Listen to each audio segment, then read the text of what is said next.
Bir neçə gün əvvəl internetdə bir video yayıldı ki, Kürdaxanada bir sakin öz həyətini futbol meydançası edib və oradakı uşaqlara futbol dərsi keçirdi, onlara futbol oynamağı öyrədirdi və AFFA nümayəndələri də, AFFA rəhbərliyi də bunu göz ardı eləmədi.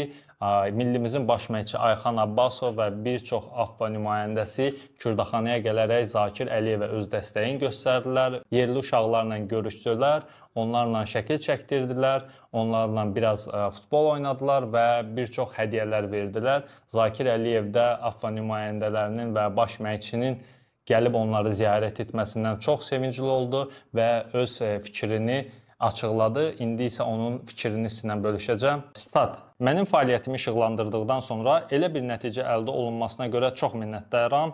Düzünü desəm, AFFA nümayəndələrinin və milli komandanın baş məşqçisinin bizə gələcəyini eşidəndə sevincimdən az qala ürəyim yerindən çıxacaqdı. Əmək və zəhmətimin dəyərləndirdiyini görmək çox xoşdur mənə. Bu, futbola daha çox töhfə vermək və uşaqlara peşəkar karyera yolunda dəstək olmaq üçün mənə əlavə motivasiya verdi. Statın sonu.